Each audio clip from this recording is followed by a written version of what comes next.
All right, so I am Connor Lupton at Caledonia High School, and I'm here with my grandpa, Ron Clemson. So we're gonna first start off with a couple questions, and then we'll get into some of the deeper stuff. So, Okay. like research.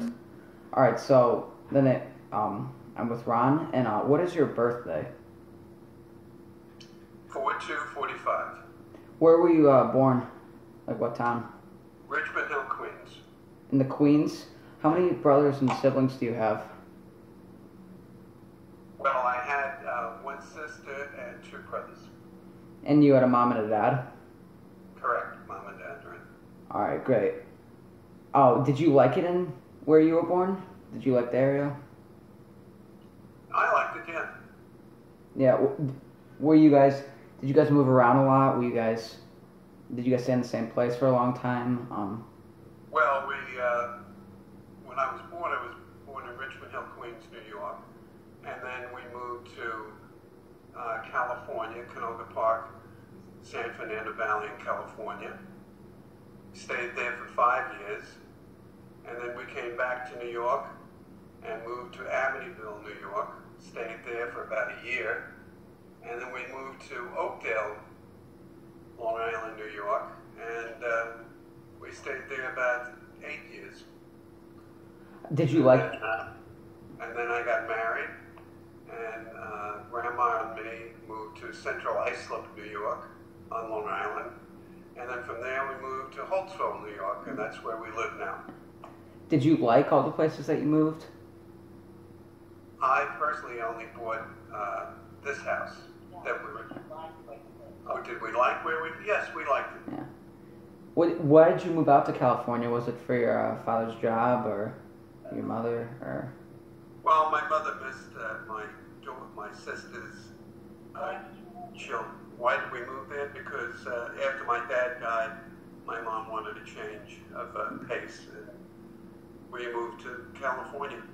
Did you agree with her decision, or were you kind of conflicted about what happened? I did because they had great schools, and I was just going into high school, and it was a big change, and I really enjoyed it. Were you sad to move back, or were you happy to finally, rekindle with all your old friends in New York? Well, no, not really, because we were so far out on the island. Richmond Hill is further closer to New York, Manhattan, and but it all worked out because I made new friends, and we did well. Yeah, that's good. What'd your parents do as occupations? My mother was a housekeeper. She stayed at home mom. And my dad worked for the Long Island Railroad for, I guess, about 35 years. Did you pick up his same job, or were you doing something else when you had occupation? No, he was like a road foreman, and I was a conductor on the railroad. Okay, nice. What were you before you went into Vietnam, which is the war you served in? What were you doing before you entered the service? Yeah, I know. I'm trying to think. I worked for United Airlines as a baggage handler.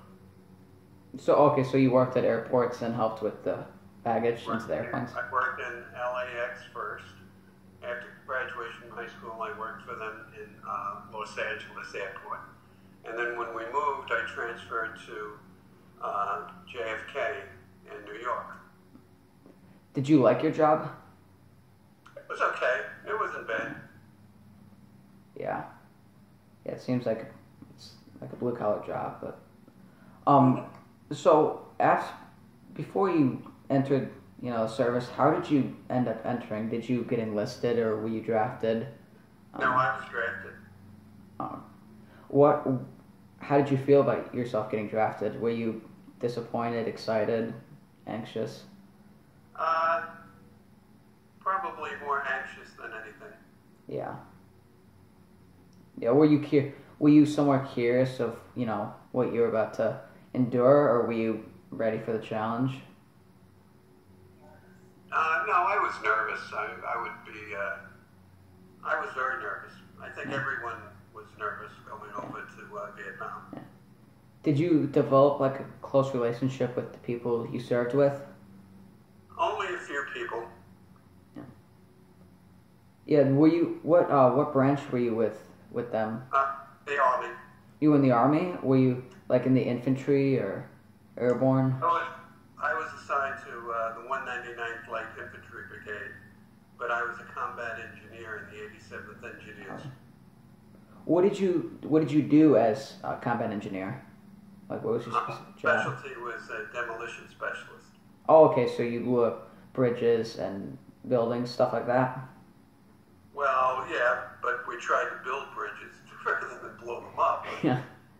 Yeah, just if we came across landmines or anything like that, I would blow them up. Before this all happened, what was like the early? Where were you trained before you became a demolition expert? All right, when I was drafted, I had to report to Fort Dix, New Jersey, with basic training. Then from there, I went to Fort Leonard Wood, Missouri, for specialized training and become a combat engineer. Then I went to Fort Benning, Georgia, for advanced training. And then from there, I'm just trying to think. Yeah, from there I went right overseas. Was this training mandatory, or was it something you kind of wanted to maintain your craft of what you were doing? No, everything was mandatory. Oh, okay. How was the training? Was it hard? Was it somewhat like difficult? Basic training was difficult. As you gain more experience, you realize that it's, when you got out of basic training, it lessened, and it wasn't as bad. Yeah. I'm guessing the conditioning was pretty hard for all the soldiers where you were.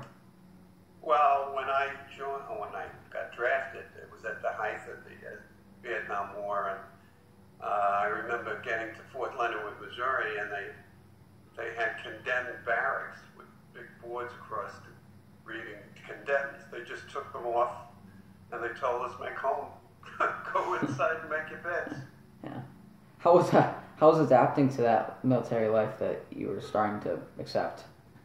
You had no choice. You adapted or you didn't. But I adapted all right. Yeah. And you said you made friends with a decent amount of these people? I'd say, close friends, just one. A lot of friends, maybe 5 to 6 in my company. Do you still talk to some of those friends that you met with, or have you? Just one. Oh, okay, really? When did you last talk to him? I guess it was right before Christmas. We contacted each other over email. Oh, okay, nice. So even after all these years, you were still somewhat close and talking. Yeah, he's in New Jersey, and I live here in New York. Oh, okay. So you guys are close to each other then. Yeah, pretty close. Yeah, that's awesome. So after all this training and meeting up with your buddies, when you finally get over to Vietnam, where did you serve specifically in Vietnam? If you can remember? Yeah, we were in South Vietnam, right outside of Saigon, about 20-25 miles south of Saigon, in the Mekong Delta. How was that? Was the conditions treacherous? Was there a lot of rainfall? How was the weather there when you first got there? Well, I boarded a ship in San Francisco on Thanksgiving Day to go to Vietnam with about 4,000 other fellows. And Thanksgiving afternoon at dinner time, we went underneath the Golden Gate Bridge. It took, I guess it was about 18 to 25 days to get to Vietnam. You were on a boat for 25 days? Approximately, maybe 20. I'm not quite sure yet. How was that? How was that crazy experience? Not good. That was not good. Yeah. I don't like boats to begin with, so. How? Then when we got to Vietnam, we had no barracks, and we pitched tents, and I spent Christmas in a tent, and the weather was terrible. Monsoon season, our tents blew down, and our Christmas tree blew out the door. Oh, But jeez. it was okay, you know. Yeah. Were you like when you got there for the like when you finally boarded Vietnam, when you got onto the land of Vietnam, were you attacked by any of the Vietnamese, or was it mostly on friendly lines at that point? Now that we came ashore in the secured area. Yeah. There was no Viet Cong. The Viet Cong is the enemy. Right. At that. And you weren't attacked by them when you some nights when you had to stay at your point before you got into a mission. Could you say that again? Were you weren't attacked like on your at your base or anything by the Viet Cong? To, Oh, we used to get fired upon, yeah.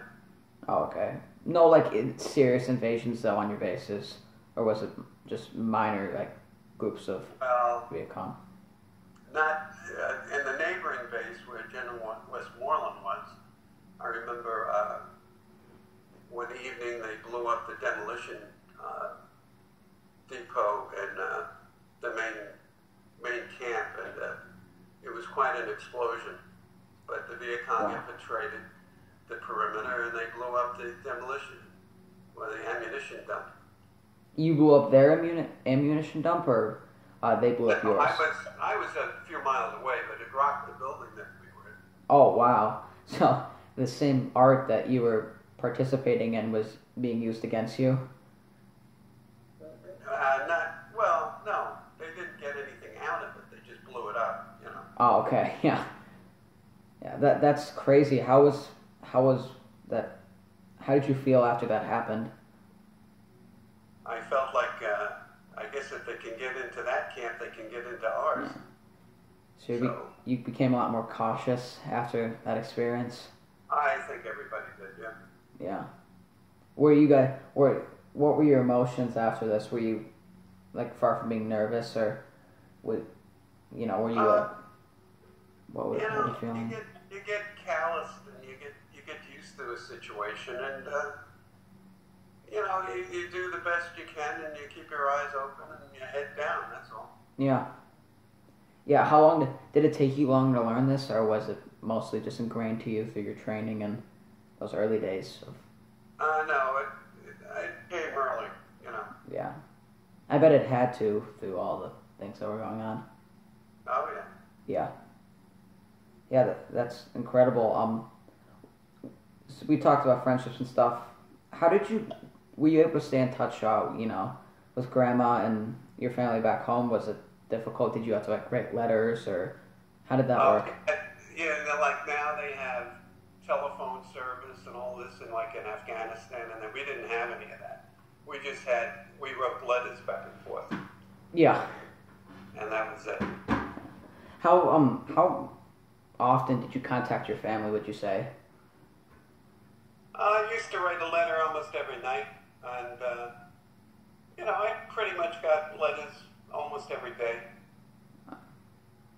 Did it make you miss your family even more? Like, how hard was it leaving your family to go to Vietnam? It was very difficult. I mean, it was very emotional. It was the holidays. It wasn't easy. Yeah. Yeah, that seems like, Thanksgiving and stuff was especially too. Sure, yeah. Yeah. Thanksgiving, Christmas, New Year's. None of those things mattered anymore. Yeah. You were just there to fight. Well, you were there to occupy a space anyway. Yeah. When you were there, specifically, how long were you in Vietnam? I was there 11 months, 18 days. So not quite a year, but almost a year then. Correct, yeah. I got like a 2-week early out. Why?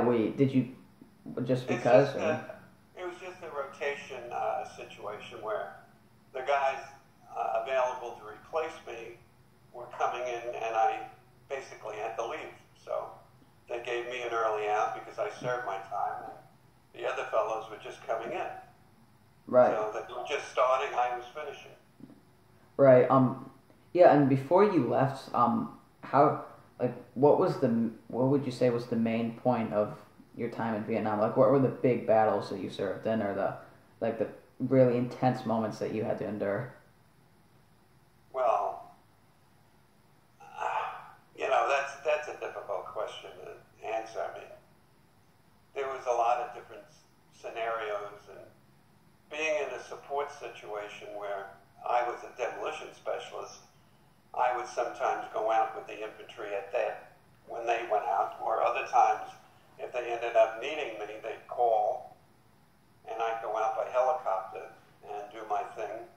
Sometimes we carried chainsaws, and we used to march with the infantry. And if they got hit with a medical vac, we'd have to make an LC, cutting down the bamboo and whatever, so the helicopters could land. That primarily was my job. How good were you at it? How good was I at? Yeah, like how skilled were you at it? Would you say? We used to burn through a lot of chainsaws. We just call back and tell them to send new ones. Yeah, So, and that's you know, you primarily used that. I'm sorry, what? You used a ton of chainsaws. What were the chainsaws for? To cut through trees and buildings, or how did that work? Well, no, not buildings, but bamboo. Yeah. Mostly, but we were in the jungle, so. Yeah. But it's thick bamboo. It's not like the bamboo here on Long Island. It's a conference maybe 3-4 inches wide. Right. So it's been growing for centuries, probably. Right, and it was probably difficult to get all your artillery through and all your men to that certain point through all that bamboo. Yeah, it was, yes. Yeah. So what? So with like all these battles and stuff, your job was mostly to get through things basically then, and build stuff through demolition. Well, yeah, a lot of times we would be dispatched to a bridge that they knew the Viet Cong wanted to blow up. We'd have to go out and fortify it. Maybe about 7 of us would. We'd have a company of Vietnamese, South Vietnamese army with us as protection. So we would fortify the bridge with barbed wire and different things, so that the Viet Cong couldn't get onto the embankment and blow it up. Yeah. How successful were you with this task? We were successful most of the time. Yeah. Yeah. How far did you have to go from your base to get these objectives? Where was your main target at this time? Oh, it would have been anywhere. Mostly, I would say we'd go by helicopter. It would be about maybe a 20-30 minute ride in a helicopter, which would probably equal about 15 miles. Yeah. But, it was a circumference, and it depended where they wanted to send you and what was going on. Right. How often would you deploy into action? Was this daily, weekly, or did it depend on was it just random and how you were tasked to do something? Well, basically, I guess it worked out maybe weekly, bi-weekly, but sometimes I'd go out and do my thing and come back the same day. Other times I would go out and stay with the infantry for a couple of weeks.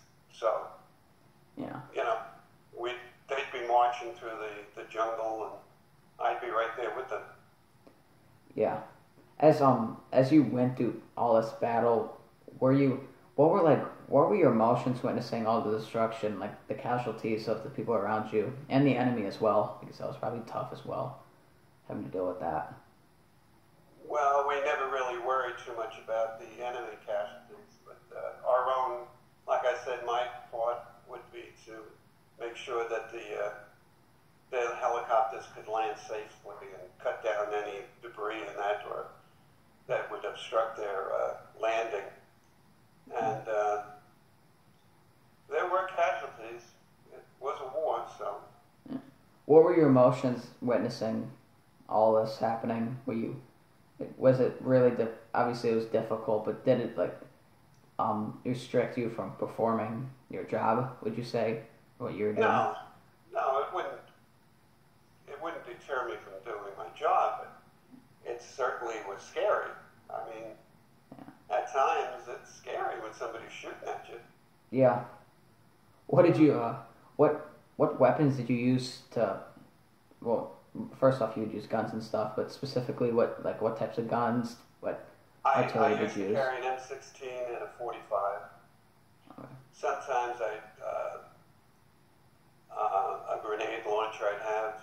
It depended what I needed for that particular mission. Yeah. But What do you, most of the time I was loaded down with C4 demolition, or right. the caps, or a chainsaw. I did carry weapons for my own protection, but I wasn't too involved in any particular attack. I was more there for support. Right. Now, did you have any well when the enemy do you what was the enemy like shooting you with? Do you not specifically know, or were they just shooting you guys with? Oh, they would use AK-47s and mortars. Yeah. Did you ever get injured because of these mortars and other weapons? No, I was very lucky. No. Yeah. Obviously, you got some cuts and all that through the bamboo and getting shot at and wounds, I but you lost some hearing in my right ear because of yeah. an explosion that occurred. And, you suffer when you come back. Nobody knew what it was back then, but they diagnosed it as post-traumatic stress syndrome. So you get depressed very easy, emotional, sometimes withdrawn. Right. Did you now we'll get into like you coming back home through this, but I just want to touch on was there any moments where you were almost killed? Like was there any really close moments of where your life was almost over or like Well, we were I was with a sergeant of mine, and we were attached to an infantry company, and they came upon one of our unexploded bombs, so they wanted us to blow it up so nobody else got hurt. It was right in the pathway, so the infantry withdrew, and my sergeant and I set a demolition charge near the bomb to blow it up. And then we got out of the way, waited. Nothing ever happened. So after about 5 minutes, him and I started walking back to it.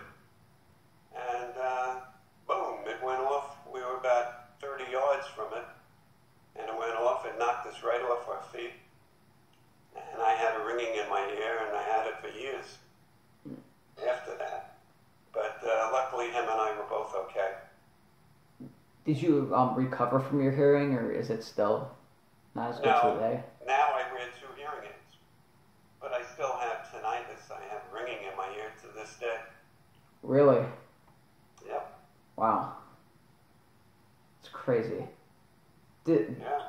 When you were when you're not, trying to attack the enemy and hold positions, did you have like recreation activities that you would do by your bases? Did you guys like do a ton of some fun stuff when you weren't getting shot at? Well, the command would put us out for search and destroy, and